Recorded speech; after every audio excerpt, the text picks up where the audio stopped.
आत्मनिवेदन दीक्षा का स्वरूप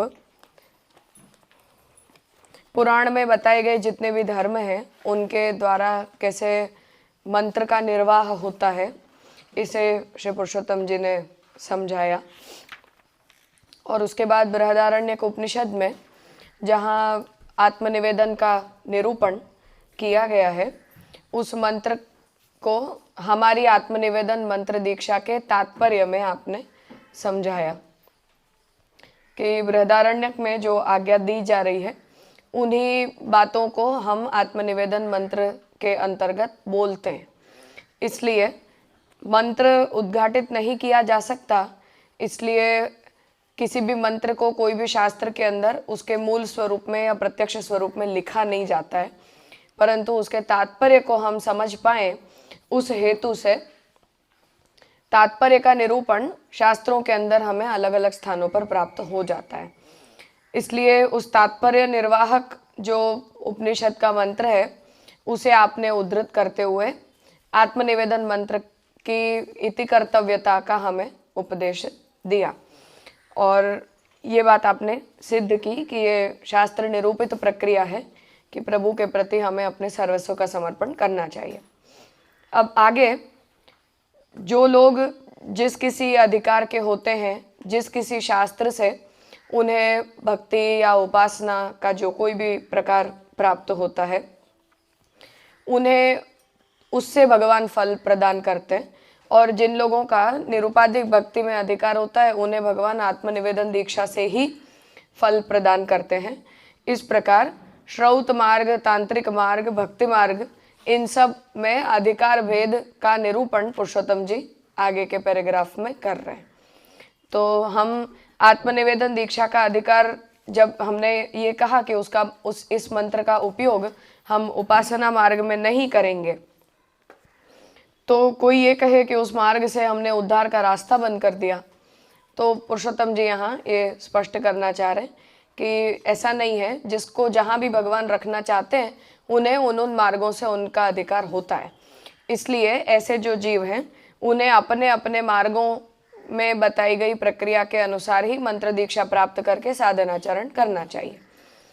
तो ऐसा जो भी सांप्रदायिक मिक्सचर है वो हमें सम्मत नहीं है। ये ओवरऑल तात्पर्य है। किसी की भी निंदा करने में या किसी के भी उद्धार मार्ग को बंद करवाने में पुरुषोत्तम जी का तात्पर्य नहीं है। उस हेतु से आप यहाँ इस विषय की स्पष्टता आगे के पैराग्राफ से कर रहे हैं। यथाधिकारम यथा शास्त्रंच, अधिकार के अनुसार।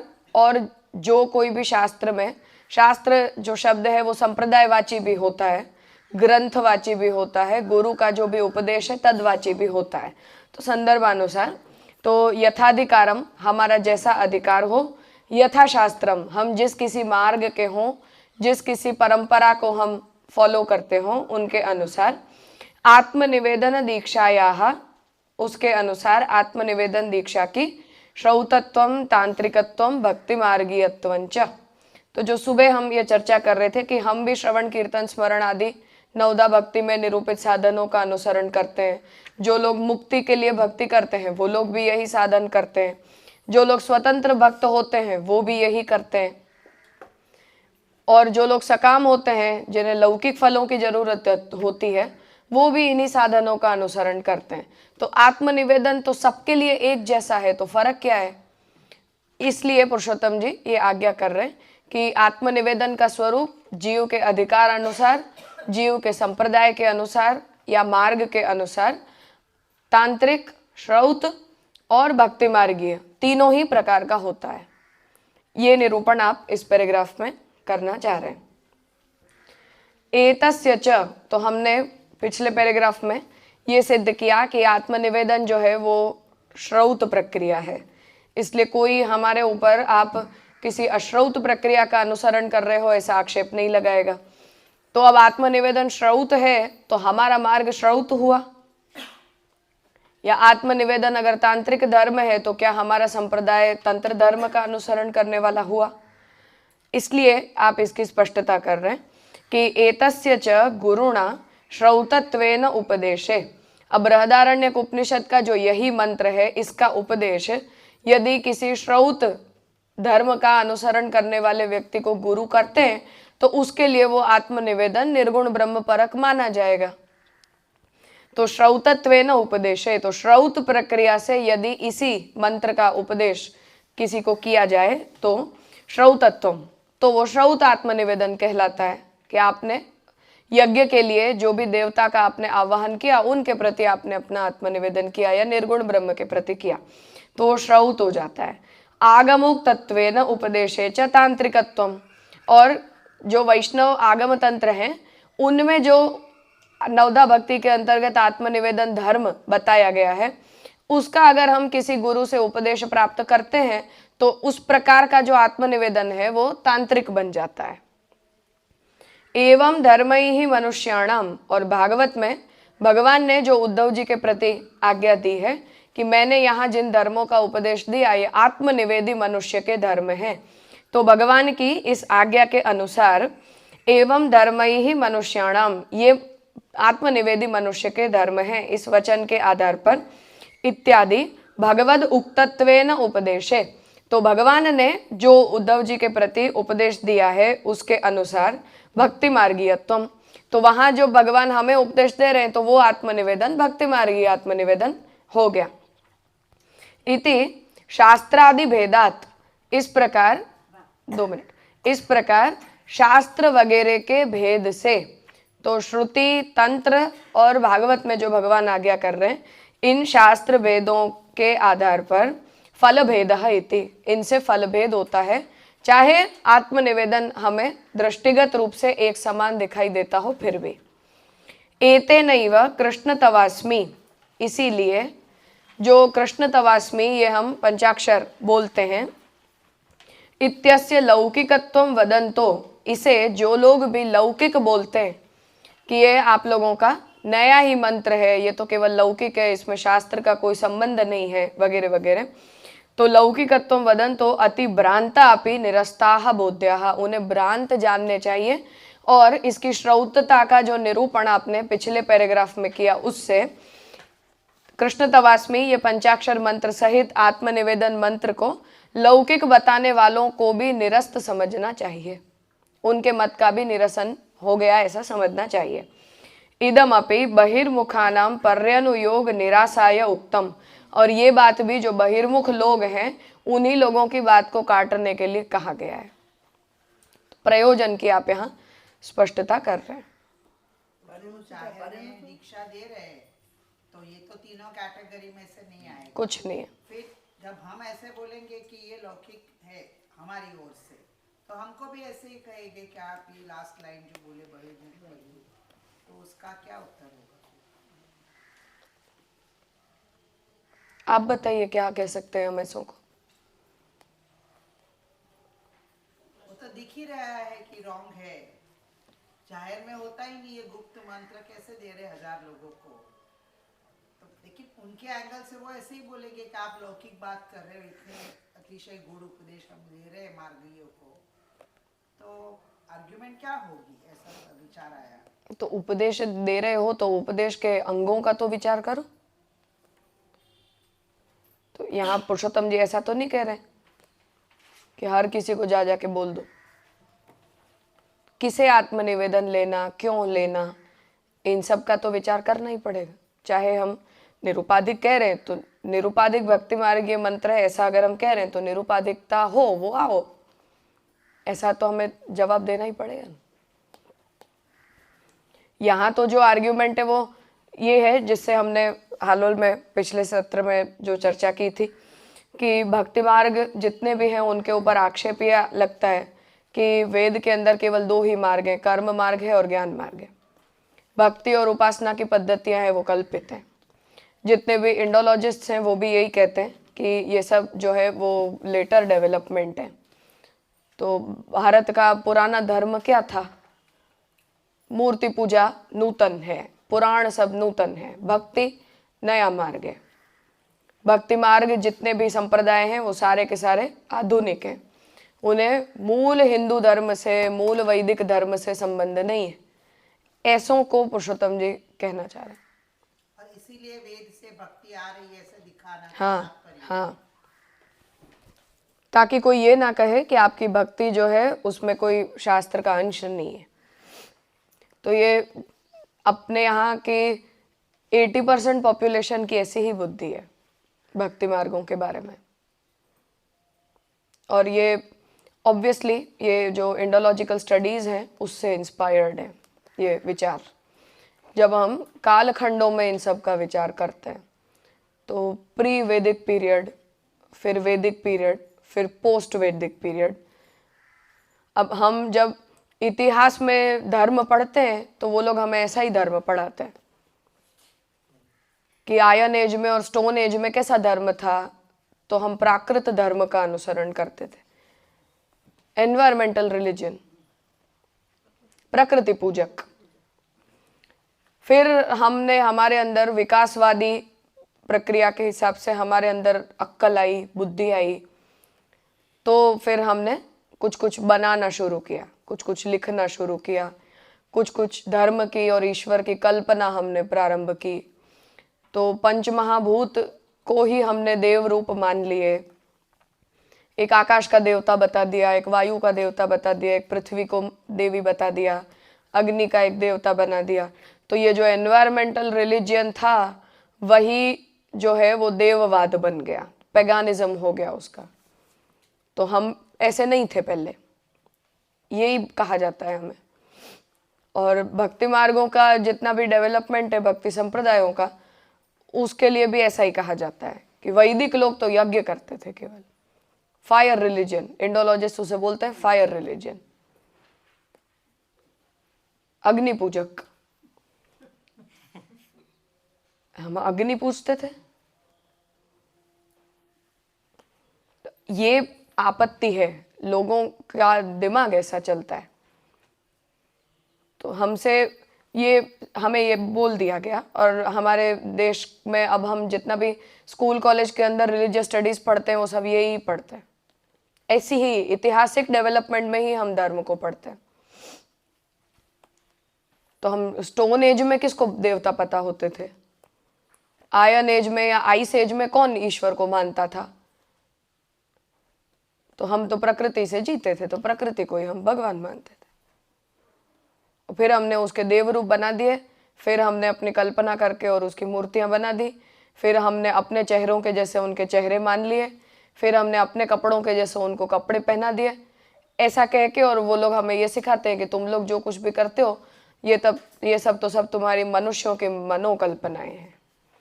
तो धर्म अपने आप में धर्म नहीं होता है, कुछ भी सनातन नहीं होता है, कुछ भी वैदिक नहीं होता है। तो कुछ प्री वैदिक होता है, कुछ पोस्ट वैदिक होता है, कुछ वैदिक होता है। फिर भक्ति धारा, तो हिंदी साहित्य में पढ़ाया गया, एक निर्गुण भक्ति धारा होती है, एक सगुण भक्ति धारा होती है। अरे भाई, कोई दुनिया में भक्ति धारा नहीं होती है। किसे निर्गुण बोलते हो, किसे सगुण बोलते हो आप लोग? गार्बेज स्टडीज हैं ये सारी। ये इस प्रकार के ये सारे विचार हैं जो पूर्व पक्ष के रूप में हमारे सामने आते हैं। तो ये सब आपत्तियों को यहाँ पुरुषोत्तम जी नलिफाई करना चाह रहे हैं। तो ये तो बहुत मतलब मूर्खतम हलता चलता आदमी भी ऐसा बोल जाता है कि वेदों में कहाँ भक्ति थी। ओ भाई, तुमने जिंदगी में एक वेद का एक पन्ना भी खोल कर देखा नहीं है। तो तुम स्कूल कॉलेज की गार्बेज किताबों के आधार पर तुम ये बोलते हो कि हाँ वेदों में भक्ति नहीं थी। फायर रिलीजन है Bharat, Hinduism is a fire religion. उसकी समस्या है ये सारी। ये प्रश्न इसलिए पूछा क्योंकि ऐसे भी दिखते हैं हमको बॉम्बे में, एक साथ खुराक केंद्र में देते हैं, और जैसा हमारे रिलेटिव्स होते हैं तो ऐसे ही बोलते हैं कि इतना बड़ा उपकार किया कि हमको ऐसे ब्रह्म संबंध मिला।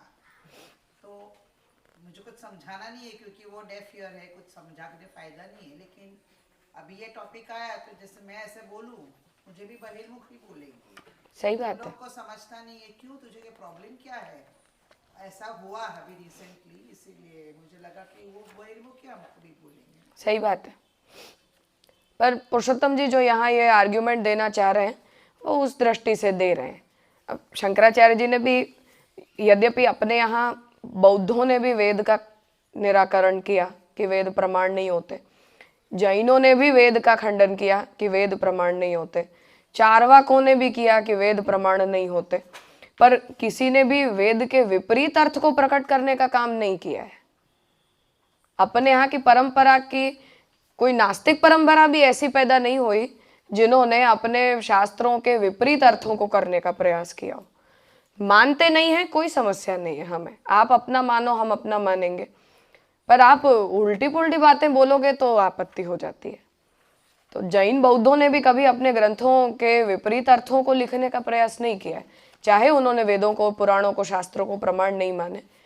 ऐसा जो काम जो ये ले चेंडोलॉजिस्ट ने आकर किया है, ऐसा काम अपने देश की नास्तिक परंपरा तक ने भी नहीं किया कभी, आस्तिकों की तो दूर की बात है। तो भक्ति वेद का न होना, भक्ति मार्गीय परंपराएं वैदिक न होनी, कर्म और ज्ञान ही वेद का मूल धर्म होना, साधन होना, वगैरह वगैरह, जो ये सारी आपत्तियां हैं, उन सबको यहाँ पुरुषोत्तम जी सुलझाना चाह रहे हैं। तो कोई भी नया मार्ग जब खड़ा होता है तो ये सब प्रश्न उसके सामने आते ही हैं। तो शंकराचार्य जी भी हमारे सामने पूर्व पक्ष लेकर उपस्थित होते ही हैं कि आप भक्ति को मोक्षोपकारी कैसे बताते हो, या जब हम अन्य भक्ति मार्गियों को या वैष्णव मार्गों को ही जब ये कहते हैं कि हम तो मोक्ष भी भक्ति का फल नहीं मानते हैं, भक्ति को हम स्वतः फल मानते हैं, तब भी हमारे ऊपर यही प्रश्न उठता है कि पुरुषार्थ से अतिरिक्त भक्ति पंचम पुरुषार्थ कहाँ से हुई। इसलिए पुरुषोत्तम जी ये रिस्पॉन्स देना चाह रहे हैं। नहीं, तो इसमें जो पूर्व पक्षी का जो आक्षेप है वो भक्ति मार्ग में है कि वो ज्ञान मार्ग में भी है? यहाँ पर जो नहीं, पुरुषोत्तम जी बता रहे हैं केवल आत्मनिवेदन के ऊपर। तो आत्मनिवेदन, तो जैसे आप श्री ने बताया कि भक्ति मार्ग में क्या, वो तो ज्ञान मार्ग में भी है, तो अगर उनका आक्षेप भक्ति मार्ग में है तो ज्ञान मार्ग में नहीं होगा? नहीं ना, क्योंकि वहां वो ज्ञान का पार्ट बन जाती है ना। तो फलोन्मुख जो प्रक्रिया है वो ज्ञान की प्रक्रिया है। शंकराचार्य जी भक्ति को अप्रमाण नहीं मानते हैं, वो ये कहते हैं कि भक्ति फलोन्मुख प्रक्रिया नहीं है, कर्म और भक्ति दोनों ही। तो कर्म और भक्ति को ज्ञान में सम्मिलित होना चाहिए और फिर ज्ञान मुक्तिदायक साधन होता है। मतलब ज्ञान मार्ग और कर्म मार्ग के ऊपर आक्षेप नहीं कर रहे हैं, भक्ति के ऊपर कर। तो यहाँ जो हमने क्योंकि ये कह दिया कि जैसे हम उपासना मार्गीय मंत्रों का प्रयोग भक्ति मार्ग में नहीं करेंगे, ऐसे उनको हमने ये कहा कि हमारे मंत्रों का आप उपासना के लिए उपयोग मत करो। तो अब आत्मनिवेदन का जो धर्म है वो तो सर्वसामान्य है, सबके लिए है। अब जब हम उसकी श्रौतता निरूपित कर रहे हैं, अब आगे के सत्र में हम उस विषय को देखेंगे, तो पुरुषोत्तम जी वहाँ ये प्रश्न ला रहे हैं कि अगर भक्ति श्रौत साधन है या आप इस वेद मंत्र से भक्ति को सिद्ध करवाना चाह रहे हो, तो क्या आप ये कहोगे कि फिर बिना गायत्री का ब्रह्म संबंध कैसा हुआ? तो अब गायत्री सहित आत्मनिवेदन फलोन्मुख होगा, गायत्री रहित आत्मनिवेदन निष्फल होगा। इस पर भी आगे पुरुषोत्तम जी चर्चा करेंगे।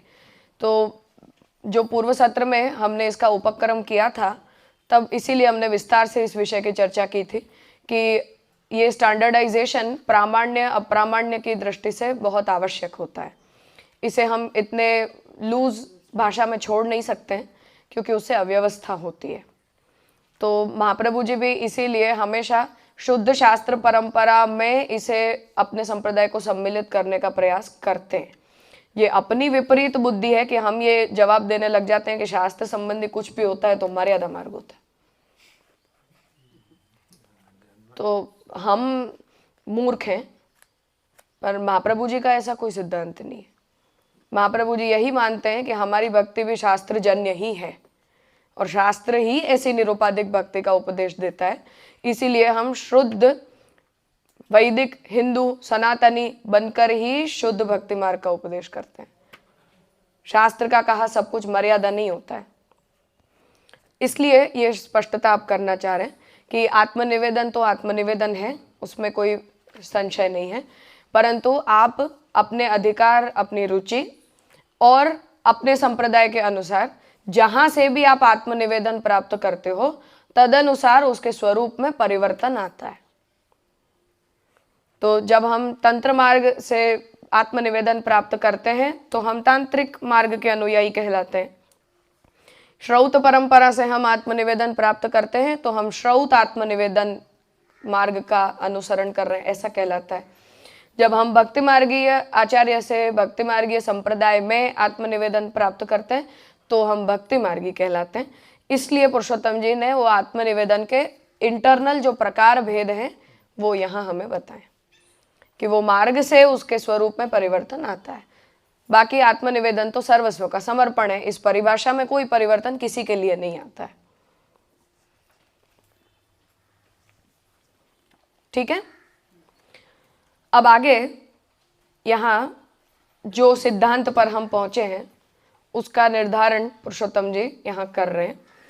अत्र सिद्धांत निर्गलितार्थः, तो इतनी चर्चा जो भी हमने आत्मनिवेदन के विषय में की है उसका सार हमारे सिद्धांत की तरफ से क्या निकल रहा है, तो उसे आप यहाँ समझा रहे हैं कि वस्तुतस्तु साक्षात भगवता श्री गोवर्धनेश्वरेण, वस्तुतः साक्षात भगवान गोवर्धनधर श्रीनाथ जी श्री कृष्ण ने ही एतौ मंत्रौ, ये दोनों ही मंत्र आचार्येभ्यः उपदिष्टौ, श्री महाप्रभु जी को ये दोनों ही मंत्रों का उपदेश साक्षात भगवान ने श्रावण शुक्ल एकादशी की मध्य रात्रि को प्रकट होकर दिया है। इति सिद्धांत रहस्य वाक्यात, इस बात का ज्ञान हमें सिद्धांत रहस्य के महाप्रभु जी के अपने वाक्य से, संप्रदायात च अवसीयते, और संप्रदाय की परंपरा से भी हमें इसका बोध होता है कि हमें ये दोनों ही मंत्र साक्षात भगवान के ही मुखारविंद से श्री महाप्रभु जी के द्वारा प्राप्त होते हैं। अतएव च सर्वेषामेव अधिकारः इति, इसलिए इन दोनों ही मंत्र दीक्षाओं को प्राप्त करने में पुष्टि जीव मात्र का अधिकार जो है वो माना गया है। तो भगवान ने महाप्रभु जी को इस बारे में जो तांत्रिकी भक्ति है और श्रौत भक्ति है, उन दोनों के अंदर जो वर्णाश्रम धर्म का जो बंधन है या वर्णाश्रम धर्म की जो मर्यादा है, उसका आग्रह इन दो मंत्र दीक्षाओं के विषय में भगवान ने नहीं रखा है। तो हमें ये दोनों ही मंत्र सर्वाधिकारक मंत्र के रूप में भगवान के मुखारविंद से प्राप्त होते हैं। ये हमारा इस दोनों मंत्र दीक्षाओं के विषय में सिद्धांत है। यत्तु, अब यहाँ इस विषय में संशय कर रहे हैं कि ऋष्यादि अभावात, तो प्रत्येक जो मंत्र होता है उसके ऋषि होते हैं, उसका एक छंद होता है, उसके देव होते हैं। तो शास्त्र ने भी हर एक मंत्र के ये सब अंग माने हैं। तो जैसे सर्वोत्तम स्तोत्र को प्रारंभ करते हुए गोसाई जी ने भी इस स्तोत्र का ऋषि कौन है, इस स्तोत्र के देवता कौन है, इस स्तोत्र के मंत्र का छंद क्या है वगैरह स्पष्टताएं की हैं। पुरुषोत्तम सहस्त्र नाम के उपक्रम में श्री महाप्रभु जी ने भी की है। तो प्रत्येक मंत्र जो है उसके एक ऋषि अर्थात उसे बताने वाला कौन है, जो आचार्य गुरु हैं वो उसके ऋषि कहलाते हैं। उसका उद्देश्य, जो कोई भी उपास्य देवता होते हैं वो उसके देवता कहलाते हैं। उसका उच्चारण हम जिस किसी छंद के अंदर करते हैं वो उस मंत्र का छंद कहलाता है। उस मंत्र का प्रयोग किस प्रयोजन से किया जा सकता है वो उसका प्रयोजन कहलाता है। और उस मंत्र पाठ या स्तुति पाठ के द्वारा हमें क्या फल मिलता है, इन सभी अंगों का जो निरूपण है वो उस मंत्र के साथ साथ शास्त्र करते हैं, हर मंत्र के साथ करते हैं। तो अब ये जो आत्मनिवेदन और ब्रह्म संबंध मंत्र है या शरण मंत्र है, इन दोनों में ऋषि, उसका छंद, उसके देवता वगैरह के विषय में कोई स्पष्टता नहीं होने के कारण उसे हम मंत्र कैसे मान सकते हैं, ये प्रश्न यहाँ उपस्थित किया गया है। इति उक्तम, तो अगर ऐसा कोई कहता है तो पुरुषोत्तम जी कहते हैं कि तदपि असंगतम, ये बात असंगत है। छंद ऋष्यादि ज्ञानस्य फल पौष्कल्यादि साधकतया मंत्रत्व ज्ञानाय तद अनुपयोगात। तो पुरुषोत्तम जी यहाँ स्पष्ट कर रहे हैं कि छंद, ऋषि वगैरह का जो भी ज्ञान होता है वो फल पौष्कल्यादि साधकतया, तो वो जो है वो तो जब हम कोई सकाम अनुष्ठान करते हैं तब इन सब की विशेष आवश्यकता होती है, या जब हम उसे कोई पुरुषार्थ पर्यवसायी साधन के रूप में उसका जब हम उपदेश करना चाहते हैं तो उसके इन सभी अंगों का निरूपण किया जाता है कि इस समय इस मंत्र का जप करना चाहिए, इतनी संख्या में इसका हमें जप करना चाहिए, या ऐसे ही स्थान पर बैठकर करना चाहिए, इन दिनों में नहीं करना चाहिए, वगैरह वगैरह। तो मंत्र के संबंध में शास्त्र जो ये सारे निर्णय देते हैं वो पुरुषार्थ पर्यवसायी मंत्रों के बारे में होता है, जो हम शास्त्रों में या लोगों से हमेशा सुनते हैं कि अब ब्रह्म मुहूर्त में जप करना चाहिए, कम से कम 10 करने चाहिए, या कम से कम 50 मंत्र जप करने से ये होता है, 1,00,000 मंत्र जाप का ये फल होता है, वगैरह वगैरह। तो छंद ऋष्यादि ज्ञानस्य फल पौष्कल्यादि साधकतया मंत्रत्व ज्ञानाय तद अनुपयोगात। इसलिए जो पुरुषार्थ पर्यवसायी नहीं है उसमें वस्तुतः इन चीजों की आवश्यकता निरुपाधिक साधनों के अंदर इतनी ज्यादा मानी नहीं गई है, तो उनका अनुपयोग है यहाँ। तो कारण वस्तु, यद्यपि हमने अपने भी इन दोनों ही मंत्रों के बारे में ये सारी स्पष्टताएं की हैं, आत्मनिवेदन मंत्र दीक्षा की टीकाओं में आचार्यों ने भी की है, परंतु यदि कोई व्यक्ति इन विषयों को बहुत गंभीरता से न भी जानता हो, या देश काल वगैरह को लेकर भी अपने यहाँ इन विषयों में कोई विधि निषेध का निरूपण प्राप्त नहीं होता, जप की संख्या को लेकर भी ऐसा कोई विधि निषेध हमें इन दोनों ही मंत्रों के बारे में प्राप्त नहीं होता, तो शास्त्र में जो चीज़ें मंत्रानुष्ठान को लेकर बहुत ज़्यादा कंपलसरी मानी जाती है वही हमें इन सब चीज़ों में मिलती नहीं है। तो वो सब चीज़ें न बताने का कारण ही ये है कि ये हमारे निरुपाधिक साधन है और वस्तुतः हम इन्हें कुछ प्राप्त करने के साधन के रूप में देखते भी नहीं है। तो इसलिए आप ये आज्ञा कर रहे हैं कि मंत्रत्व का ज्ञान प्राप्त करने में इन चीज़ों की कोई उपयोगिता नहीं होती है। जब मंत्र हो जाता है तब उसके अंग उपांगों का जब हम किसी को उपदेश करते हैं तब इन चीज़ों की आवश्यकता होती है, पर मंत्रत्व की सिद्धि मात्र के लिए इन सब अंगों का उपयोग नहीं है। केचित्तु शारदा तिलकादौ लक्ष्मी मंत्रादीनां ऋष्यादि अनुक्त्या व्यभिचारात् यथा स्थितानामेव तेषां जपात सिद्धि इति आहुः। और कुछ लोग ये परमत भाषा को यहाँ केवल पुरुषोत्तम जी उत्तर पक्ष के लिए यूज़ कर रहे हैं कि कुछ लोग तो ऐसा भी कहते हैं कि शारदा तिलक वगैरह जो लक्ष्मी परक जो मंत्र हैं उनमें भी ऋषि कौन है, देवता कौन है, छंद क्या है, इन सब को न कहा गया होने के बावजूद भी उनमें दोष मानते हैं कि ये मंत्र जो है वो पता नहीं कहाँ से आ गया है। इस प्रकार का व्यभिचार होने के बावजूद भी यथास्थितानाम एव तेषाम जपात सिद्धि, फिर भी लोग ये कहते हैं कि हम तो करते हैं तो हमें तो सिद्धि हो ही जाती है। चाहे इन सब विषयों का कोई, जैसे लोग तुक्के लगाते हैं ना, हम उसकी बात कर रहे हैं, अंधश्रद्धालु होकर जब हम तुक्के लगाते हैं कि हाँ ये यहाँ धागा बांधने से ये हो जाता है, वहाँ करने से ये हो जाता है, तो जो लोग श्रद्धा से करते हैं वो लोग दावा भी ऐसा करते हैं कि नहीं हमें तो मिल रहा है। तो हम शास्त्र से ये कहते हैं कि ये सब प्रक्रियाएं अप्रमाण होती हैं, कि शास्त्र में ऐसे कोई तुक्के लगाने वाली प्रक्रियाओं का कोई उल्लेख ही नहीं है। तो अपने देश में ऐसे कितने ही देवताएं हैं जो कल्पित हैं, कितनी ही पूजा पद्धतियां ऐसी हैं जो कल्पित हैं, कितने ही मंत्र ऐसे हैं जो कल्पित हैं, जिनका शास्त्र में हमें दूर दूर तक कोई रेफरेंस नहीं मिलता है। फिर भी जब हम लोगों को पूछते हैं कि ये सब करने से आपको क्या मिलता है, तो वो हमें ये कहते हैं कि हमें तो फल मिलता है, हमें तो फल सिद्धि हो जाती है। हाँ, तो अब शास्त्र में जो सर्वथा उपलब्धि नहीं है उनको भी करने से लोग तो फल सिद्धि मान ही रहे हैं। तो पुरुषोत्तम जी ये उत्तर पक्ष में ये आज्ञा दे रहे हैं कि केवल मंत्रत्व को सिद्ध करने के लिए इन अंग उपांगों की आवश्यकता हो ही, ऐसा कोई नियम इस बारे में नहीं है। पर डेफिनेटली हमने संप्रदाय की तरफ से इन विषयों की स्पष्टता की है। तो भगवता प्रोक्तम ऐसा कहकर हम कहते हैं, तो ऋषि के रूप में महाप्रभु जी स्वयं है, देव के रूप में भगवान आप स्वयं हैं, उसका प्रयोजन भी स्पष्ट है, उसका फल भी स्पष्ट है, पर मंत्रत्व की सिद्धि में ये सब उपयोगी नहीं है, ऐसा निर्णय पुरुषोत्तम जी यहाँ दे रहे हैं। तो बेसिकली इसका प्रयोजन तो स्वयं मार्गी है, जो स्वयं मार्गी है, जो महाप्रभु जी के संप्रदाय के अंदर है, तो अगर उनको ये प्रमाण ना भी मिले और उनको महाप्रभु जी पे विश्वास है, श्रद्धा है, निष्ठा है, तो अगर ये प्रमाण ना मिले तो वो भी आगे बढ़ रहे हैं। अब बात ये रही कि ये जो खंडन किया गया, ये खंडन किया गया पूर्व पक्षी के लिए। अब प्रश्न ये उठता है कि पूर्व पक्षी के लिए किया गया, तो क्या इस खंडन के बाद फिर उनके सवाल नहीं उठे? जैसे अपने जैन की बात करते हैं कि कितना ही हम खंडन करें, वो कहते हैं वो हमारा खंडन कर देते हैं। तो इसी तरीके से यहाँ पर जो खंडन किया है तो खंडन का अभिप्राय तो स्वयं मार्गी के लिए ही उपकारी है। बाकी अन्य मार्गी तो जो जैसा हम अपना विषय के बारे में रखना वो इसके बावजूद भी रखेंगे। तो कुछ चीज़ें ऐसी होती हैं, लेकिन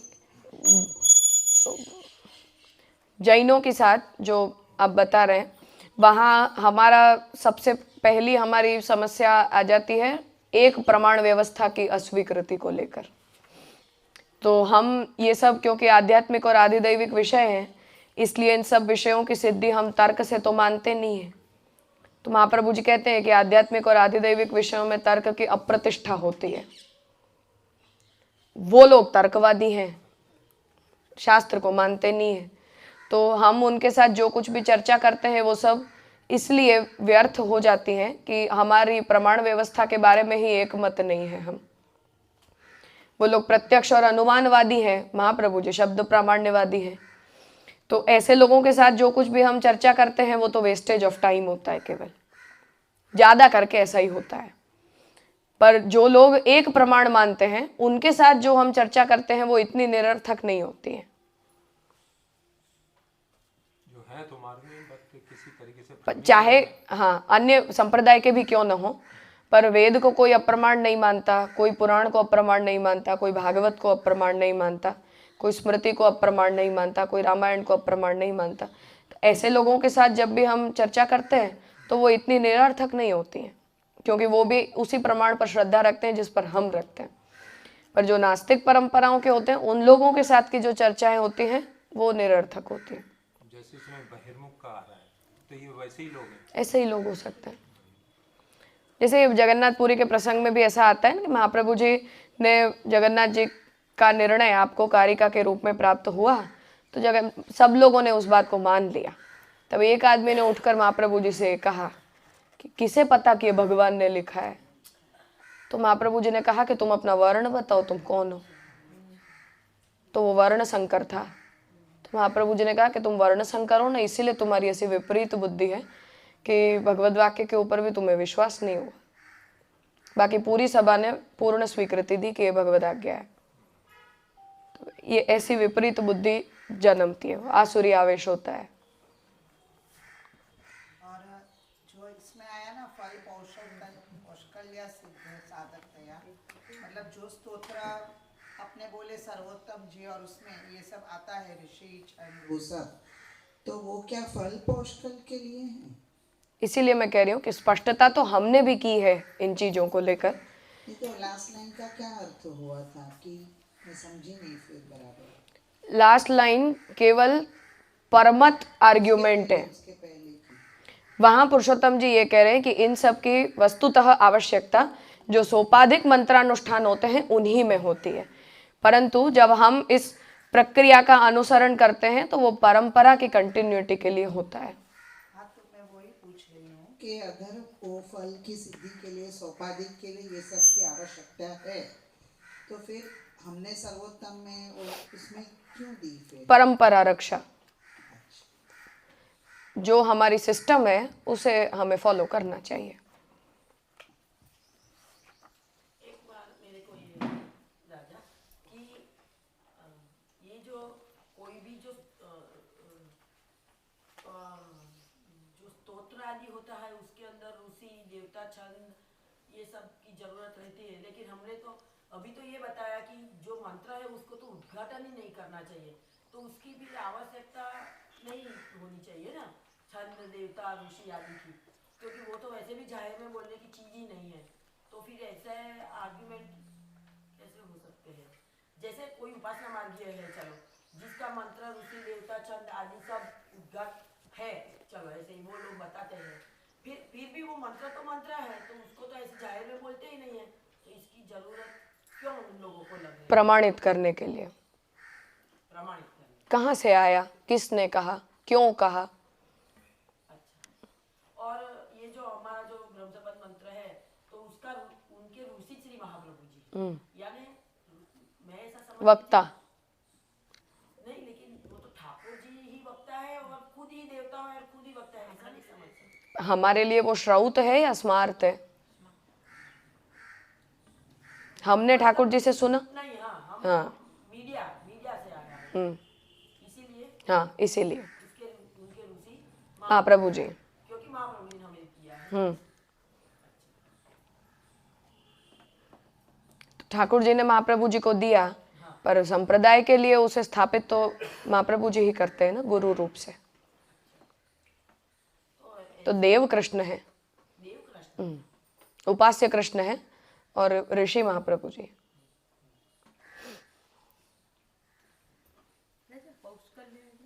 ज्यादा प्रयोजन इन चीजों का यही होता है कि मंत्र जो होता है वो नींव है। कोई भी तो कोई भी व्यक्ति है उसे इस बारे में आंसरेबल तो होना ही पड़ता है, अच्छा क्योंकि आपका पूरा संप्रदाय उसके ऊपर खड़ा है। कोई ये नहीं कह रहा कि आप मंत्र उद्घाटित कर दो, पर उसे हमें परंपरा से और शास्त्र से प्रमाणित तो करना ही पड़ता है, तब वो मूल परंपरा का पार्ट बनता है। अन्यथा हम चलते फिरते कितने ही मंत्र सुनते हैं और लोग करते भी हैं बहुत कुछ। तब यूट्यूब और इंस्टाग्राम में कोई ऐसे उपदेशकों की कमी नहीं रह गई दुनिया में। पैसा चाहिए तो ये करो न, संतान चाहिए तो ये करो न, ग्रह बाधा है तो ये करो न, वो करो। कहाँ से लाए? इसका जवाब तो पूछना तो पड़ता है ना। अब जो लोग अंधे होकर करने लगते हैं हम उन्हें कहते हैं कि तुम अंधविश्वास हुआ। उनसे हम पूछने जाते हैं तो कहते हैं हमें तो फल हो गया इससे। पर हम उस मंत्र का कोई सोर्स देखने जाएं तो दूर दूर तक शास्त्र में उसका कोई उल्लेख नहीं है। तो फल होने को तो लोगों का अंधविश्वास तो कहीं भी चिपक जाता है, वो तो साईं बाबा में भी चिपक जाता है। अब लोगों की तो मनोकामना वो भी पूरी करते हैं ना। लोग तो ऐसे ही कहते हैं शिरडी जाने से हमें ये मिल गया। शास्त्र क्या कहेगा? अधर्म है, विपरीत है। पर लोग तो कहते हैं ना कि हमें हो गया फल, हमने जो मांगा वो हमें मिल गया। अब ये स्वानुभूति को हर आदमी ऐसा बोलने लग जाए कि हमें तो मिल गया, हमें तो मिल गया, तब ये जो प्रचार होते हैं वो ऐसे ही तो होते हैं। तो 10 लोग झूठा झूठा बोलते हैं तो 100 लोगों के मन में ऐसा झांसा हो जाता है कि नहीं सच में होता है, फिर वो 100 के 1000 हो जाते हैं। तो ऐसे चलाने को तो अपने देश में ऐसी सब परंपराएं कितनी ही चल रही हैं जिनका शास्त्र में कोई दूर दूर तक उल्लेख ही नहीं मिलता है। पर अगर आप अपने आप को शुद्ध शास्त्र मार्ग में स्थापित करना चाहते हो तो इन सब विषयों का जवाब हमें देना पड़ता है। यही कारण है और कुछ नहीं, ताकि सोर्स की क्लैरिटी रहे और प्रवेश अप्रवेश को लेकर मर्यादाएं बनी रहे। नहीं तो ये तो कितनों को हम कितने मंत्रों को नया नया बनाते जाएंगे, कोई इस पे संयम नहीं रहता है ना। इसलिए बाकी श्रद्धा रखते हैं उन्हें, वो तो कुछ पूछते नहीं है। राजा, और संप्रदाय में जो भी मंत्र दीक्षा में होता है तो वो लोग जो वेद विदित है तो वो वेद में जो है वही मंत्र बैठा ही वो करते हैं, ऐसा है? इस बारे में सबकी अपनी अपनी है परंपराएं। रामानुजाचार्य जी को भी यामुनाचार्य जी की परंपरा से प्राप्त हुआ नारायणोपदेश। अब ये सब जो ब्रह्म सनक रुद्र यही तो चतुः संप्रदाय प्रवर्तकाचार्य है ना। तो एक ब्रह्मा जी एक वैष्णव संप्रदाय चलाते हैं, एक संप्रदाय जो है वो रुद्र चलाते हैं, तीसरा संप्रदाय जो है वो सनकादिक ऋषिगण चलाते हैं। हाँ, तो वो 4 वैष्णव संप्रदायों के मूल प्रवर्तकाचार्य यही हैं। हम रुद्र संप्रदाय से आते हैं। तो अपने यहाँ की जो आचार्य परंपरा है उसमें कृष्ण जो है वो प्रथम, उसके बाद महादेव जी रुद्र द्वितीय आचार्य हैं, उसके बाद व्यास हैं, फिर नारद हैं, फिर विष्णु स्वामी हैं, फिर महाप्रभु जी हैं। तो ब्रह्म संप्रदाय, रुद्र संप्रदाय, सनकादिक संप्रदाय और नारद संप्रदाय, 4 चतुः वैष्णव संप्रदायों की परंपराएं बताई गई। श्री संप्रदाय नहीं कहते रामानुजाचार्य जी, हाँ, तो वो इन चारों में से लक्ष्मी मध्वाचार्य जी जो है वो ब्रह्म संप्रदाय से, सनकादिक से निम्बार के, और रुद्र से हम हैं। ये थोड़ा सा विवादित है, पर अभी के लिए सर्वमान्य है। और गट्टूलाला जी ने हमारे संप्रदाय की यही आचार्य परंपरा मान्य की है। तो हम रुद्र संप्रदाय से बिलोंग करते हैं। रामानुजाचार्य जी श्री संप्रदाय मतलब लक्ष्मी जी आद्य गुरु हैं। मध्वाचार्य जी की जो संप्रदाय है उसमें ब्रह्मा जी आद्य गुरु हैं। और निम्बार्क वैष्णव संप्रदाय में सनकादिक ऋषि जो हैं वो आद्य प्रवर्तक है। तो हम वहीं से उसका मूल उद्गम मानते हैं। वैष्णवानाम यथा शंभु, प्रथम वैष्णव है महादेव जी, ठाकुर जी के पहले सेवक हैं वो। उनका कुछ इसके अंदर कंट्रीब्यूशन है संप्रदाय में? जितने भी वैष्णव पुराण हैं वो सब महादेव जी और पार्वती जी के ही संवाद में हैं। पार्वती जी ही महादेव जी से पूछते हैं कि आप किन की भक्ति करते रहते हो, किन का ध्यान करते हो। तो महादेव जी कहते हैं हम भगवान का ध्यान करते हैं। शुकदेव जी भी जो हैं वो भी उन्हीं के अवतार हैं, रुद्रावतार ही हैं। तो हम अगर भागवत संप्रदाय वाले हैं तो महाप्रभु जी अपने मार्ग को भागवत मार्ग कहते हैं। तो आद्य गुरु हैं, प्रवर्तक हैं, उपदेशक हैं, प्रथम उपदेशक। निर्विवाद है ये बात बिल्कुल। राजा फिर तो ये पहले वैष्णव जो हम शिव जी को कहते हैं तो हम उनका उनकी जैसे जो श्रद्धा से कुछ भी यानी कि जैसे हम अपने मार्ग में दमला है तो जो प्रथम वैष्णव हुए हैं तो ऐसे उनका आदर करते हैं तो उनका भी कहाँ करते हैं दामोदर दास जी का हम आदर? पर फिर भी ऐसे हमारे मार्ग के वो पहले वैष्णव है हम तो इतना तो शुद्ध भाव हम महादेव जी के लिए रखते ही हैं। कोई भी वैष्णव, पद्म पुराण में ठाकुर जी ये आज्ञा करते हैं कि शिव का जो द्रोही होता है वो मेरा द्रोही होता है। तो परम आदरणीय है, इसमें कोई संशय नहीं। उपासना कर लेना किसी की वो आदर सूचक होता है, ये हमारी भ्रांति है। तो जिन संप्रदायों में अलाउड है वहां करते हैं। मध्व संप्रदाय में महादेव जी की अर्चना करते ही हैं। प्रथम वैष्णव है तो करते ही हैं। कौन से भाव से करते हैं? गुरु भाव से। गुरु भाव। हम माता पिता का पूजन करते हैं, गुरु का पूजन करते हैं, अतिथि का पूजन करते हैं, गाय का पूजन करते हैं, नदी का पूजन करते हैं। ऐसे जो भी हमारे ज्येष्ठ हैं उनका पूजन करते हैं। तो जो संप्रदाय में वो अलाउड है वहां परम वैष्णव के रूप में उनकी अर्चना होती ही है। मध्वाचार्य जी स्वयं भी करते थे। तो उसमें कोई हमें कोई उनका अनादर करना तो पाप है हमारे लिए भी, कोई प्रश्न ही नहीं है इस बारे में। पर पूजा करने से ही आदर होता है ये तो हमारी मनोभ्रांति है ना, शास्त्र ऐसा नहीं मानता। शुकदेव जी ने पार्वती महादेव जी के गोदी में बैठकर भागवत सुनी है। तो पूछा था पार्वती जी ने और पार्वती जी को नींद लग गई और शुकदेव जी ने सुनी। तब महादेव जी ने कहा कि वो अधिकारी नहीं थे, तुम अधिकारी थे, इसलिए तुम सुन पाए। तो भागवत उपदेशक हैं, परम भागवत हैं, परम वैष्णव हैं, तो उसमें तो कोई संशय नहीं है। हम उनका परम आदर करते हैं इस बारे में। और गट्टूलाला जी ने सत्सिद्धांत मार्तंड में जब हमारे संप्रदाय की गुरु परंपरा के बारे में जो प्रश्न है, वहाँ श्री कृष्ण आद्य गुरु हैं, रुद्र द्वितीय हैं, तृतीय जो है वो नारद हैं, चौथे व्यास हैं, पांचवें विष्णु स्वामी हैं और छठे महाप्रभु जी हैं। यही आचार्य परंपरा मानी है हमारे संप्रदाय की। तो हम चतुर्थ वैष्णव संप्रदाय में रुद्र संप्रदाय हमारा संप्रदाय है। तो हम परम वैष्णव मानते हैं तो भगवद वचन है, कोई संशय का प्रश्न ही नहीं है उसमें। नारद जी को इसलिए क्योंकि उन्होंने व्यास जी को सूचित किया कि तुम ये भागवत के लिए प्रेरित नारद जी ने किया ना वेद व्यास जी को, इसलिए हम परंपरा में मानते हैं। हाँ। और विष्णु स्वामी जी को महाप्रभु जी अपने आप को विष्णु स्वामी मतानुवर्ती कह रहे हैं इसलिए। तो सुबोधिनी जी में तो इनका नारद जी का है भगवत स्वरूप है। हाँ, तो उसमें तो कोई निरुद्ध है भगवान में। और ये आपने बताया संप्रदाय ब्रह्मा जी सनकादि, तो वो लोग उनके मेन ऐसे प्रणेता प्रवर्तक आचार्य। फिर वो परंपरा से उपदेश जो है वो रामानुजाचार्य जी, मध्वाचार्य जी और निम्बार्काचार्य जी तक पहुंचा है।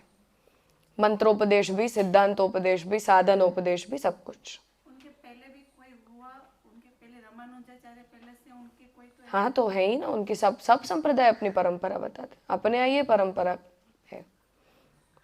अपना तो ये रुद्र संप्रदाय से सीधा ही महाप्रभु जी नहीं, बीच में सब कहा है ना,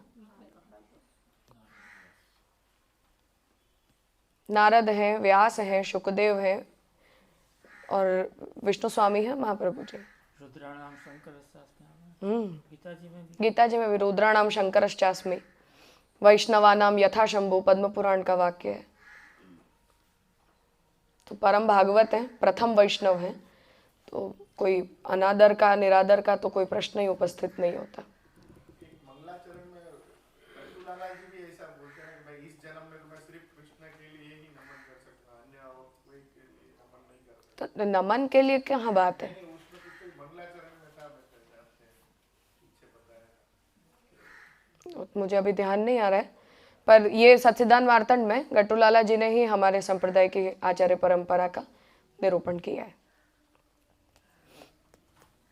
रुद्र से पहले श्री कृष्ण खुद को ही, श्री कृष्ण परम प्रथम उपदेशक है, प्रथम उपदेशक है।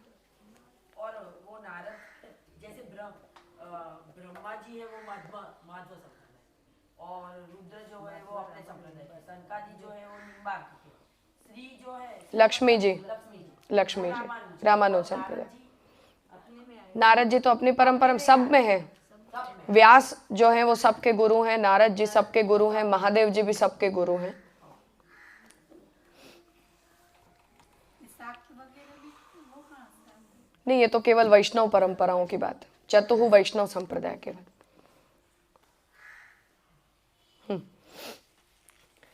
अब आगे श्री पुरुषोत्तम जी ये विचार अब ला रहे हैं कि पंचाक्षर मंत्र दासादि पदापेक्षा, तो हम जो पंचाक्षर मंत्र बोलते हैं उसमें हम कृष्ण तवास्मी के साथ आगे भी कुछ पदों को योजित करते हैं, जहाँ हम ये कहते हैं कि मैं आपका दास हूँ और अब मैं आपका हूँ।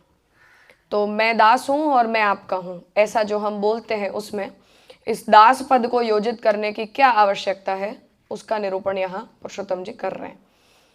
यद्यपि कृष्ण तवास्मि इति अत्र दासादि पद सापेक्षत्वम उक्तम। तो जब भी हम भगवान से केवल इतना भी अगर हम कहते हैं पंचाक्षर में कि हे कृष्ण मैं आपका हूँ, तो जब मैं आपका हूँ ऐसा हम बोलते हैं तो उससे हम भगवान के दास हैं ये समझ में आ ही जाता है। उसे अलग से बोलने की आवश्यकता नहीं होती है कि मैं आपका दास हूँ और मैं आपका हूँ, तो उतनी अपेक्षा नहीं है, फिर भी उसे हम अपने मंत्र में योजित किए हुए हैं। तो उसका तात्पर्य बताते हैं कि तदपि मौर्ख्यम, मूर्खता वाली बात है ये। अत्र आत्मन एव समर्थत्वेन तस्य च अस्मि इति क्रियाद्यवसिता अहम पदाद एव प्राप्ते है शंकाया एव अनुदयात्। तो अत्र मतलब इस आत्मनिवेदन मंत्र में आत्मन एव समर्थत्वेन, हम जो है वो हम अपनी आत्मा के साथ आपके प्रति समर्पण कर रहे हैं, इतना बोलने से भी ये सब कुछ आ जाता है, तो पंचाक्षर की भी जरूरत नहीं है। तस्य च अस्मि कि मैं हूँ, तो मूल मंत्र में जब मैं आत्मा सहित आपको समर्पित होता हूँ, यहाँ गद्य मंत्र तो पूरा हो जाता है हमारा। फिर जो पंचाक्षर मंत्र है वो तो हम आगे एडिशनली बोलते हैं। तो जो प्रारंभ हम अष्टाक्षर से करते हैं उसके बाद हम गद्य मंत्र का प्रारंभ करते हैं, और वो गद्य मंत्र का प्रारंभ मैं आपको समर्पित करता हूँ वहाँ संपन्न हो जाता है।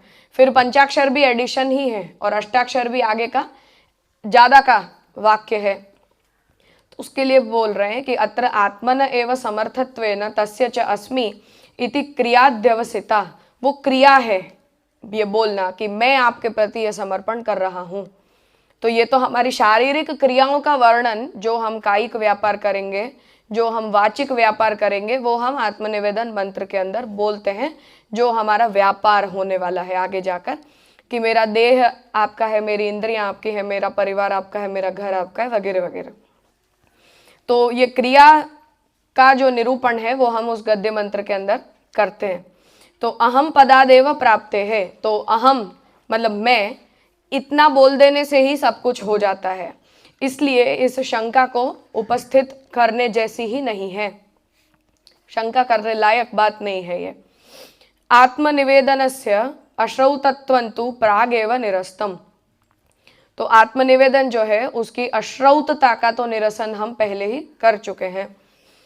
वाजसनेयी नाम बृहदारण्ये, तो वाजसनेयी ने बृहदारण्य में इमे विदेहाः अयम अहम अस्मि इति जनक कृतस्य गुरौ याज्ञवल्क्ये, तो इमे विदेहाः, ये विदेह जो है वो जनक राजा हैं, तो उनके लिए कहा कि ये तो विदेह है, मतलब देहाभिमान से रहित है। अयम अहम अस्मि, ये मैं हूँ। इति जनक कृतस्य गुरौ याज्ञवल्क्ये, तो जनक के द्वारा किए गए जो गुरु याज्ञवल्क्य हैं उन्हें आत्मसमर्पणस्य श्रवणात्, तो उन्होंने तो विदेह, मैं विदेह हूँ और मैं आपका हूँ ऐसा बोलकर और अपने गुरु के प्रति आत्मसमर्पण किया है। तो अब विदेह होकर, अगर आप विदेह हो और इस देह से आपका अध्यास संबंध नहीं है, तो मैं विदेह होकर आपको आत्मसमर्पित हो रहा हूं ऐसा बोलने की क्या जरूरत है? मैं कहाँ से आया, अहम कहाँ से आया? तो विदेह शब्द और अहम शब्द ये दोनों तो एक दूसरे के विपरीत हो गए। तो अहंता तो देह की अहंता होती है, आत्मा की कोई अहंता नहीं होती है। फिर भी वो विदेह हो, मैं विदेह आपको समर्पित होता हूं, ऐसा विदेह और अहम दोनों पद का उन्होंने प्रयोग किया है। तो इति जनक कृतस्य गुरौ याज्ञवल्क्ये आत्मसमर्पणस्य श्रवणात्, तो इस तरह जनक राजा ने अपने गुरु याज्ञवल्क्य से जब ब्रह्मोपदेश सुनने के पहले ये आत्मसमर्पण किया है, तो ये बृहदारण्यक उपनिषद में कहा गया होने से भगवती समर्पणस्य अर्थादेव सिद्धेः च, उसी प्रकार से हम जब भगवान को भी समर्पण करते हैं तो अर्थ मात्र से ही उसकी सिद्धि हो जाती है। अर्थात कि अगर आप ये कहते हो कि दास पद की जरूरत नहीं है मंत्र में, अहम पद की जरूरत नहीं है, आत्मा पद की जरूरत नहीं है, तव अस्मि पद की जरूरत नहीं है, तो इतना सब अगर हम मंत्र में से हटाते हटाते हटाते अगर ऐसा आप आग्रह रखना चाहते हो, तो वस्तुतः तो हमने मन में भावना कर दी कि मैं आपका हो गया, तो उतने से ही सब कुछ हो जाता है। तो पूरे आत्मनिवेदन मंत्र की ही जरूरत नहीं है। इसलिए पुरुषोत्तम जी आज्ञा कर रहे हैं कि जैसे विदेह राजा होने के बावजूद भी मैं आपको आत्मसमर्पण कर रहा हूं ऐसा अगर बोल रहे हैं, उसी प्रकार से ये हमारी कायिक, वाचिक और मानसिक व्यापार को बताने के लिए हम इन शब्दों को मंत्र के अंदर योजित करते हैं। तो कुछ शब्द जो योजित किए गए हैं वो हमारे कायिक व्यापार को दिखाने के लिए योजित किए गए, कुछ शब्दों का उपयोग हमारे मनोव्यापार को बताने के लिए किया जाता है, और कुछ जो शब्द उसमें हमने योजित किए हैं वो हमारे आत्मसमर्पण की भावना को समझाने के लिए किया जाता है। तो प्रत्येक शब्द जो है वो अपने अपने तात्पर्य से योजित किया गया है। इसलिए अगर आत्मसमर्पण में अहम पद की जरूरत नहीं है या अस्मि पद की जरूरत नहीं है या दास पद की आवश्यकता अगर नहीं है, और पीछे का जो पार्ट है अगर वो आपको अननेसेसरी लगता हो, तो विदेह राजा का भी अपने आप को अहम कहना भी अननेसेसरी है। तो अगर हम अपने मंत्र के ऊपर आपत्ति उठा सकते हैं तो वेद वचन के ऊपर भी आपत्ति उठाओ कि विदेह राजा ने निरर्थक शब्दों का प्रयोग किया है। ये यहाँ आर्ग्यूमेंट पुरुषोत्तम जी दे रहे हैं। कुछ पूछना है? जनक राजा એટલે આપણા સીતાજીના પિતા જ ને. દરેક વખતે આ કન્ફ્યુઝન હોય છે કે जनक विदेह जनक वही है। उन्हें विदेह दोनों कारणों से कहा जाता है। एक तो उनका जन्म मृत शरीर से हुआ था, इसलिए भी उन्हें विदेह कहते हैं। तो मर्त्य देह में से उनका जन्म हुआ है। तो हम जैसे प्राकृतिक जन्म लेते हैं ऐसा उनका जन्म नहीं हुआ था। तो उनके पिता की मृत्यु हो गई थी, उन्हें संतान थे, कोई आगे वंश नहीं था। तो उनके मृतक शरीर में से मंत्रानुष्ठान से जनक राजा के शरीर का निर्माण किया गया था। उनका जन्म मृत शरीर से हुआ है, तो उस कारण से भी उनको विदेह कहा जाता था। और दूसरा ये भी कि जनक राजा की जो पूरी पूर्व परंपरा है वो सब विदेहों की परंपरा कही जाती है। सब के सब उसमें राजर्षि और जीवन मुक्त हुए, पूरी पूर्व परंपरा जनक राजा की। तो वहाँ जनक राजा ने जब रामचंद्र जी को देखकर और विश्वामित्र से ये कहा था कि मैं तो विदेह हूँ, जीवन मुक्त हूँ, तो अभी तक मेरे हृदय में ब्रह्मांड के किसी व्यक्ति के प्रति कोई भावना नहीं पैदा हुई, पर रामचंद्र जी को देखकर कुछ अलग हो रहा है, तो आप मुझे बताओ ये कौन है। जब विश्वामित्र जी रामचंद्र जी और लक्ष्मण जी को लेकर जनकपुरी पधारे थे तब, तो विश्वामित्र ने उन्हें ये कहा कि ये तो नारायण है स्वयं। तो विदेह मतलब जनक राजा तब इस बात को बोलते हैं कि जब ब्रह्मा जी ने हमारे कुल में विदेहों की परंपरा को जब स्थापित किया था, तब हमें ये कहा गया था कि भगवान जो है वो आपके परिवार में अवतरित होकर पधारेंगे और उनसे आपके पूरे विदेह जो परंपरा है उनका जितना भी तप है वो सब फल पर्यवसित इस रूप में होगा। तो वो पूरी विदेह की परंपरा है जनक राजा की, जितने भी उनके पूर्वज भी हैं सब राजर्षि और जीवन मुक्त थे, कोई भी संसारी वृत्ति वाले नहीं थे। तो उपनिषद में बहुत स्थानों पर जनक राजा का चरित्र आता है। फिर से ये इंडोलॉजिस्ट के लिए प्रॉब्लम का सब्जेक्ट है कि आप उपनिषद में भी आ रहे हो, रामायण में भी आ रहे हो, तो आपका कालखंड क्या है। तो प्री वैदिक हो, पोस्ट वैदिक हो या वैदिक हो, द्वापर के हो, सतयुग के हो, प्री सतयुग हो, क्या हो। तो ये यहाँ तात्पर्य है। तो प्रत्येक એક વેદ અને એક પુરાણ, જેમ આ ઉપનિષદની આપણે વાત કરી, એવા કેટલા બી જે બી કંઈ ઘણા બધા પ્રસંગો, બધા નહીં પણ પુરાણોના ઘણા બધા પ્રસંગો વેદ ઉપનિષદમાં આપણને મળે છે, જેમ યાજ્ઞવલ્ક્યની આપ વાત કરો છો એવી રીતે. તો વેદ જે છે એ એક નિયમ બતાવવાવાળું, ત્રિવર્ગને બતાવવાવાળું છે, અને પુરાણો જે છે એ બધી ભગવાનની લીલાઓ અને એનું બતાવવાવાળું છે. એટલે વેદ અને પુરાણમાં ડિફરન્સ છે, એક શબ્દ છે અને એક એનું લીલા છે, બરાબર ને. તો એ વેદની અંદર આ પુરાણોના આવા પ્રસંગો જ્યારે આવી જાય ત્યારે આપણે શું સમજવાનું, એ જે હમણાં તમે ઇન્ડોલોજીસ્ટની વાત કરી, તો આપણે એને કેવી રીતે સમજવાનું કે બંને વસ્તુ એક સાથે જ પ્રગટ થયું છે, તો ત્યાં સમજાવવા માટે આ પ્રસંગોને લેવામાં આવેલા છે. अगर उन लोगों की ही प्रक्रिया में हमें इसका जवाब देना हो तो हम ये कहते हैं कि कल्प भेद से सब कुछ पहले होता ही है, अनादि है। तो हर सतयुग से पहले द्वापर और त्रेता तो आए ही हैं। तो हमारी तो साइक्लिकल टाइमलाइन है। ये म्लेच्छों के सिद्धांत के हिसाब से हम एक बारी जन्मते हैं और एक बारी मरते हैं, ऐसा कोई अपना सिद्धांत नहीं है।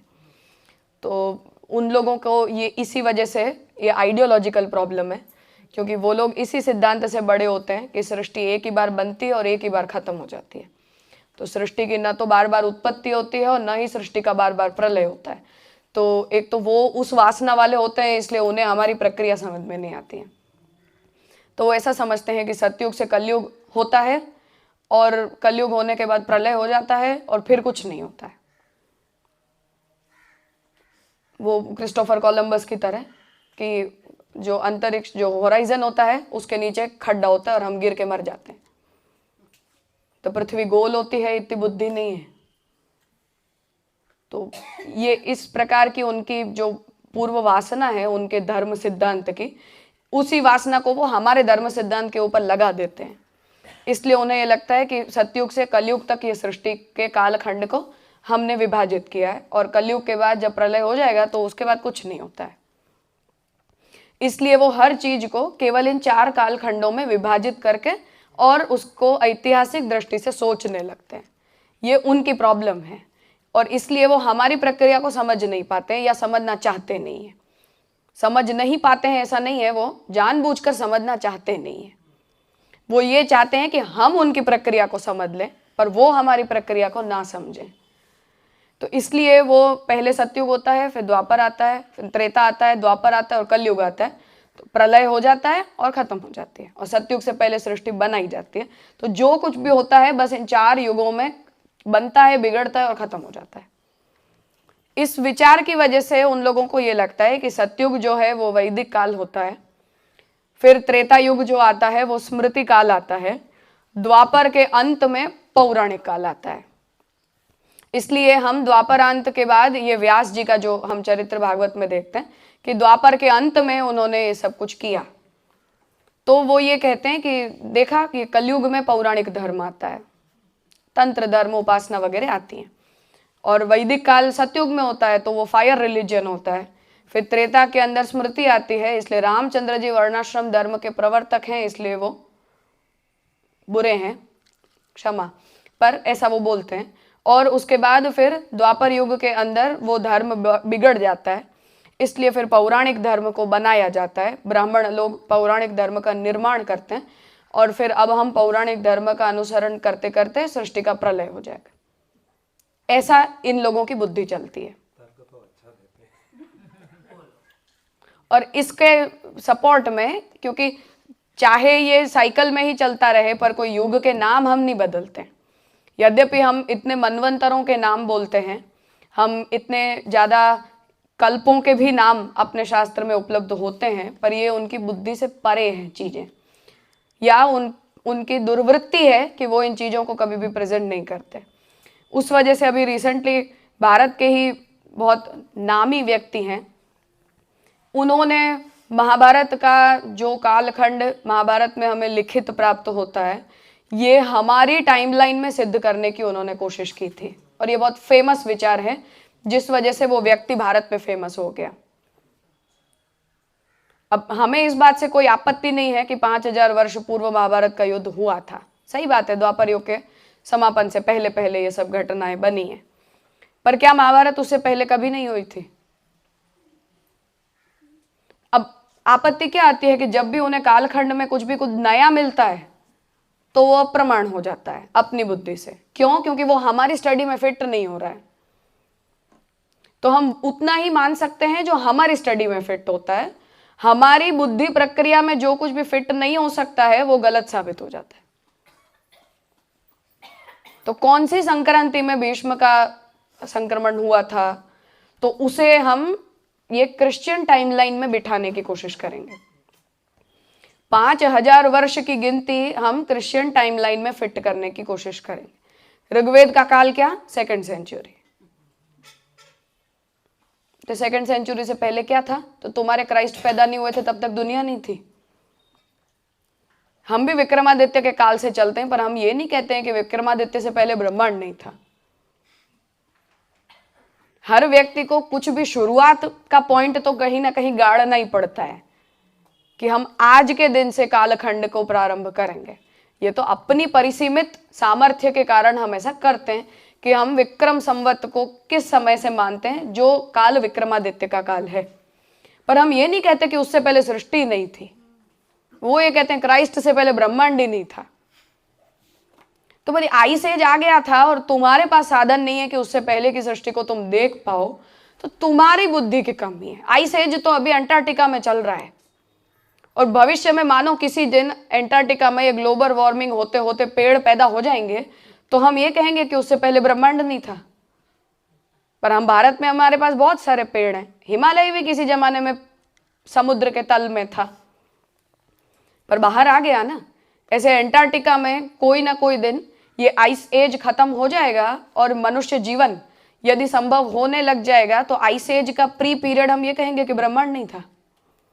पर उनकी अक्कल ऐसी जलती है, इसलिए वो हर चीज को ये क्राइस्ट एरा में फिट करने की कोशिश करते हैं, और उसके अतिरिक्त इस ब्रह्मांड की जितनी भी टाइमलाइन की कल्पनाएं हैं उन्हें वो मिटाना चाहते हैं कि तुम्हारा विक्रम संवत झूठा, तुम्हारे मनवंतर की गिनती झूठी, तुम्हारे कल्प की गिनती झूठी, तुम्हारे युगों की गिनती झूठी। सच्ची क्या? क्राइस्ट एरा सच्ची।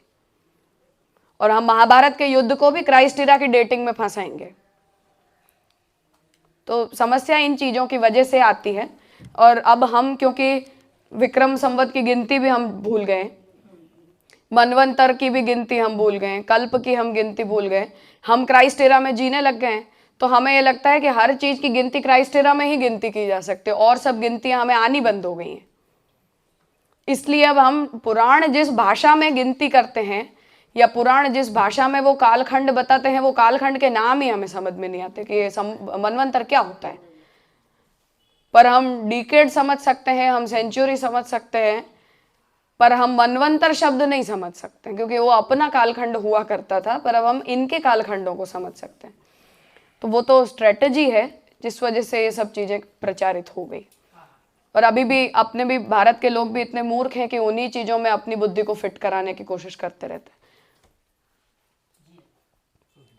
पर हम उसका यही जवाब देते हैं कि महाभारत का युद्ध अनेकों बार होता है, अनगिनत बार होता है, प्रत्येक कल्प में हजार हजार बार होता है। तो हमारे एक कल्प में तो 1000 चतुर्युग होते हैं और प्रत्येक द्वापर में महाभारत होती है। तो हमारे पास चाहे कितने भी चरित्र हों, उनमें से कोई भी अप्रमाण नहीं होता है हमारे लिए। तो आज भी ब्राह्मण लोग संकल्प बुलाते हैं, अगर कोई ध्यान से उसको देखो ये पूरी गणना आती है इसमें। आज जब बोल रहे हैं तो क्या बोल रहे हैं?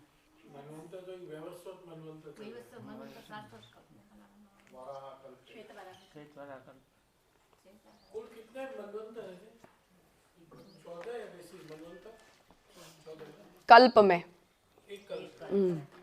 फिर नया कल्प आता है तो और 28 हो जाते हैं, तो ऐसे बढ़ते जाते हैं ना वो तो संख्या। तो ये बात यहाँ पुरुषोत्तम जी स्पष्ट कर रहे हैं कि अब ये या इस टेक्स्ट की लाचारी है कि जिस वजह से आपने वो आत्मनिवेदन मंत्र की पद व्याख्या नहीं की है, तो हम उतनी सूक्ष्मता से इस विषय को यहाँ आपने लिखा नहीं है। पर आप प्रत्येक पद को जो है वो कायिक, वाचिक और मानसिक व्यापार के रूप में समझाना चाह रहे हैं। इतना इससे हमें उसका तात्पर्य समझना चाहिए।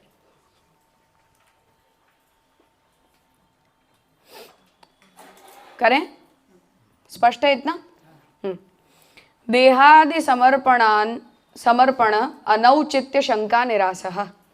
देह आदि के समर्पण की का अनौचित्य है, का औचित्य नहीं है, इस विषय में शंका उपस्थित करके और उसका निराकरण आप यहाँ कर रहे हैं। तो ये जो पूरा निरूपण है ये प्रश्नोत्तरी में आत्मनिवेदन मंत्र की व्याख्या है, तात्पर्य व्याख्या है। आगे भी ये पूरा ग्रंथ वहीं तक जा रहा है। तो यत्तु देहः स्त्रीणाम धनम पुत्राणाम, शरीर किसका होता है? स्त्रियों के लिए। धन किसके लिए होता है? बच्चों के लिए। अतः परस्वत्व निवेदनम कथम कार्यम, तो अब शरीर तो स्त्री के लिए होता है, संतान के लिए द्रव्य होता है, तो हम तो जब अपने देह का समर्पण करने के लिए कहते हैं या द्रव्य का समर्पण करने के लिए कहते हैं, तो उसे तो हम दूसरों को दे चुके हैं, तो उनके अधिकार का हम समर्पण कर रहे हैं। तो परस्वत्व का समर्पण है वो। आए समझ में? पुरुष जो है वो जब ये कहता है कि ये शरीर, मन, बुद्धि, चित्त, आत्मा आदि सहित मैं आपको समर्पित होता हूँ, उस पर ये लौकिक दृष्टि से शंका उपस्थित कर रहे हैं कि पुरुष के देह के ऊपर स्त्री का अधिकार होता है और संपत्ति के ऊपर पुत्र का अधिकार होता है। तो कोई भी पुरुष जब भगवान के प्रति आत्मनिवेदन करता है तो वो परस्वत्व का निवेदन कर रहा है, वस्तुतः खुद का कहाँ है? तो किसने अधिकार दिया उसे ऐसा करने का? वो बता रहे हैं कि अतः परस्वत्व निवेदनम कथम कार्यम इति लौकिकाः शंकन्ते। तो ये जो हमारी लौकिक विचार दृष्टि होती है उसके आधार पर यह शंका यहाँ उपस्थित की गई है कि कोई भी पुरुष आत्मनिवेदन ऐसी वस्तुओं का कैसे कर सकता है। तत् कर्दयम एव, तो भागवत पुराण का वचन यहाँ उद्धृत कर रहे हैं कि क्रीडार्थम आत्मनः इदम त्रिजगत कृतन्ते स्वाम्यन्तु अत्र कुधियो अपरे ईश कुर्युः इत्यादि वाक्य ही। तो भगवान ने इस पूरे ब्रह्मांड को केवल अपनी क्रीड़ा के लिए जो है वो प्रकट किया है, और हम भगवान की बनाई हुई क्रीड़ा के साधन को अपना स्वामित्व का साधन मानने लग जाते हैं। ऐसा हम कैसे कर सकते हैं? तो अब यहाँ शरीर स्त्री का और धन पुत्र का, ये बात कहाँ? पूरे ब्रह्मांड के ही हम स्वामी नहीं हैं। न हम देह के स्वामी हैं, न प्राण के स्वामी हैं, न संपत्ति के स्वामी हैं। ये तो पूरा ब्रह्मांड केवल भगवान की क्रीड़ा का साधन है। तो हम आत्मनिवेदन में जितनी भी वस्तुओं को गिनवाते हैं वो तो केवल भगवान की क्रीड़ा के साधन हुए, इनमें हमारा कुछ भी नहीं है। तो उसे आप यहाँ समझा रहे हैं कि इत्यादि वाक्य ही सर्वस्य भगवदीयत्वेन, तो ब्रह्मांड की जितनी भी वस्तु मात्र है, कीट कंकण पत्थर से लेकर देवलोक पर्यंत, अक्षर पर्यंत, सब कुछ जो है वो केवल भगवान का होता है और भगवान ही उसके एकमात्र स्वामी होते हैं। तो भगवदीयत्वेन लौकिक स्वामिकता विचार्यस्य एव भ्रांति मूलत्वात्। तो तुम लोक में अपने आप को स्वामी मानते हो, मूल में तो यही भ्रांति है तुम्हारी।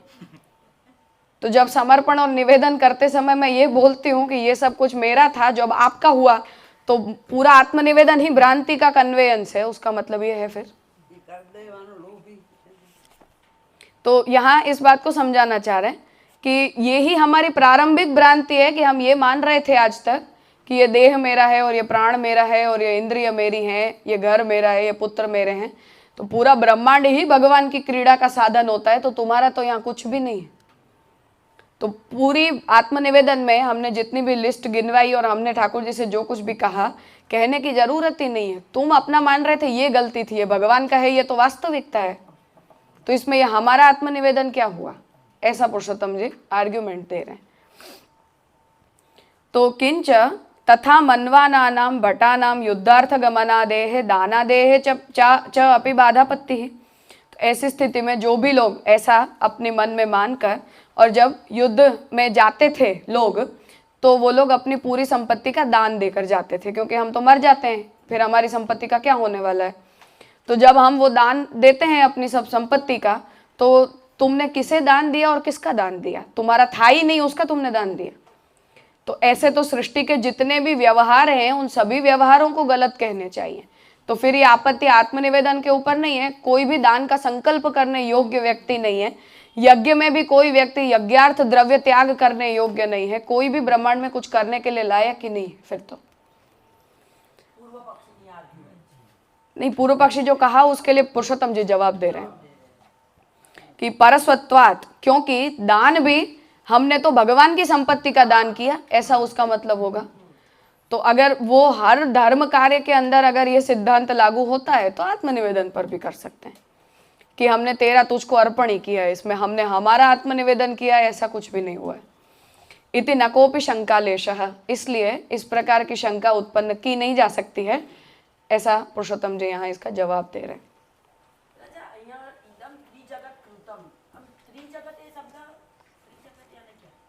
मतलब स्वर्गलोक, पृथ्वीलोक, नरकलोक ऐसा भी अर्थ किया जाता है। सात्विक, राजस और तामस गुणों से युक्त ये सृष्टि ऐसा भी होता है। देव, दानव और मानव की सृष्टि ऐसा भी होता है। सब अर्थ कर सकते हैं। हाँ, ठीक है।